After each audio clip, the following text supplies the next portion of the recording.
Billy always loved rocks. He wasn't like the other kids who loved baseball or bikes.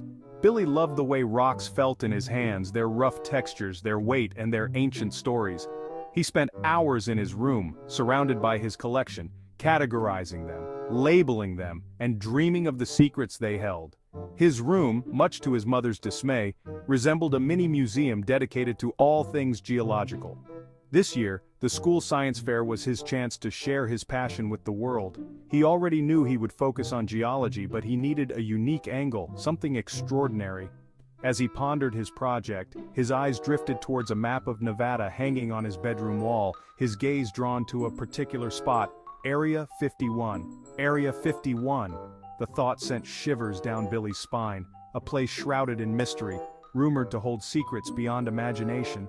What if, he thought, he could get his hands on a rock from Area 51? It would be the centerpiece of his project, a conversation starter, a guaranteed winner. Fueled by this thrilling possibility, Billy convinced his parents to take a road trip.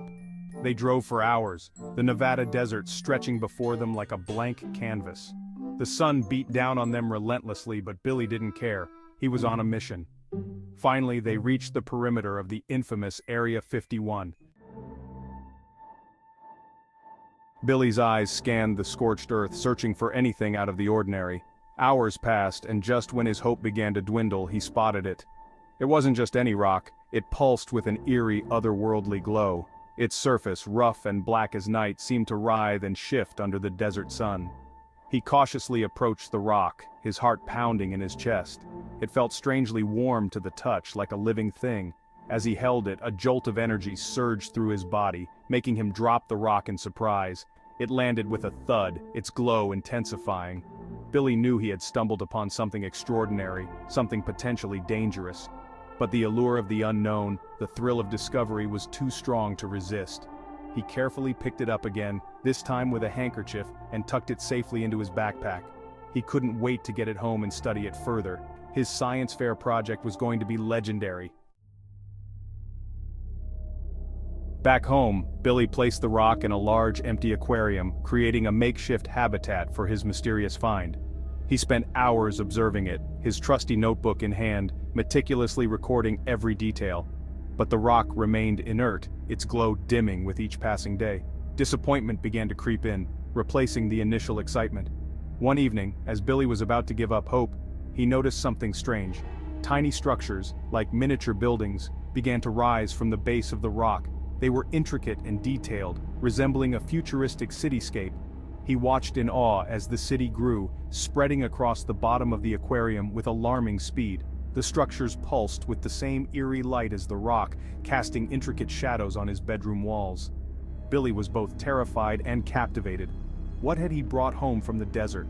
Was it some alien life form? Some extraterrestrial intelligence? His mind raced with questions, each more unsettling than the last. The day of the science fair arrived, and Billy's stomach churned with a mixture of excitement and apprehension. He carefully transported the aquarium, now heavier than ever, to the school gymnasium. He set up his display, his heart pounding with nervous anticipation.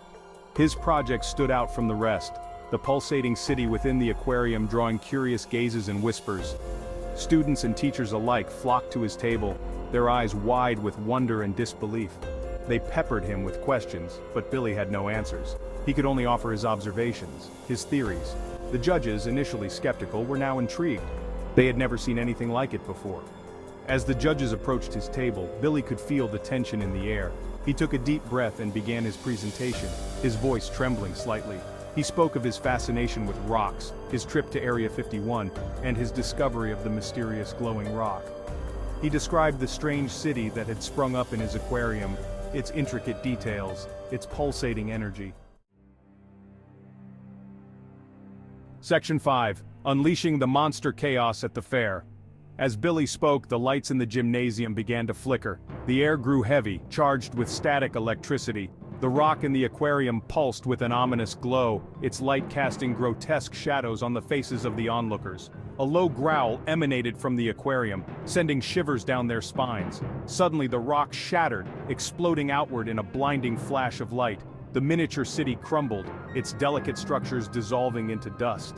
In its place stood a creature of pure nightmare. It was massive and grotesque, with razor-sharp claws and glowing red eyes. Its skin was rough and black, like the rock from which it had emerged.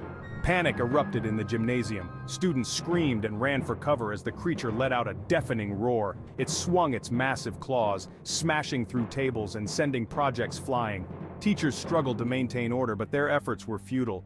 The science fair had descended into chaos. Billy watched in horror as the creature wreaked havoc around him. He had unleashed this monster upon the world, and now he didn't know how to stop it. The creature turned its glowing red eyes upon him, its gaze filled with malice. Billy froze, his mind racing. He had to do something, but what? A strange sense of amusement washed over him. He couldn't explain it, but he found the situation oddly funny. Perhaps it was the absurdity of it all, the sheer improbability of a rock transforming into a monster in the middle of his school gymnasium. Or maybe it was a defense mechanism, his mind's way of coping with the overwhelming terror. Whatever the reason, Billy started to laugh. His laughter echoed through the chaotic gymnasium, drawing the creature's attention. It turned its massive head towards him, its eyes narrowing. And then, with a deafening roar that shook the very foundations of the building, it lunged. Billy watched in slow motion as a large, detached piece of the gymnasium roof, dislodged in the chaos, began to fall. The last thing Billy saw was the monstrous creature, its jaws agape, frozen in mid-lunge before everything went dark. The creature seemed to hesitate, its victory cut short. It looked down at the spot where the boy had stood, now buried under a pile of rubble. It let out a frustrated growl, then turned its attention to the fleeing crowd. But before it could resume its rampage, a blinding light engulfed the gymnasium. When the light subsided, the creature was gone, vanished without a trace. The only evidence of its existence was the shattered remains of the aquarium and the devastated gymnasium. Meanwhile, miles away, in the desolate expanse of the Nevada desert, the earth trembled. A faint purple glow emanated from the parched ground near the perimeter of Area 51. The glow intensified, resolving itself into the form of the monstrous creature. It lumbered across the desert, its footsteps leaving glowing imprints in the sand, until it reached its destination, a hidden entrance in the side of a nondescript mountain. With a final flash of light, it vanished into the earth, returning to the darkness from whence it came. The science fair became the stuff of local legend, a cautionary tale whispered among the students. The gymnasium remained closed for months, under constant repair from the creature's rampage. The science fair was never held again.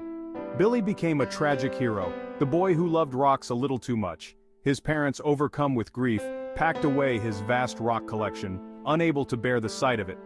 The authorities, baffled by the events of that day, dismissed it as an elaborate hoax, a prank gone wrong. No one believed the terrified accounts of students and teachers who had witnessed the monstrous creature firsthand. The official explanation was a gas leak, causing an explosion and subsequent mass hysteria. But whispers persisted, fueled by the memory of that fateful day. Whispers of a cursed rock, a creature from another world, a government cover-up. The truth, like the creature itself, remained elusive, hidden in the shadows of Area 51. Years later, the legend of the cursed rock and the science fair monster continued to circulate, passed down from one generation of students to the next. It became a local ghost story, a tale told around campfires and whispered in hushed tones in the school hallways. Some dismissed it as an urban legend, a product of overactive imaginations. But others, those who had witnessed the events of that day, knew the truth. And somewhere, deep beneath the earth, in the hidden depths of Area 51, the creature slumbered, waiting, watching, biding its time. For when the next curious soul stumbled upon a rock that pulsed with an eerie, otherworldly glow, the cycle would begin anew, and the legend of the cursed rock would live on.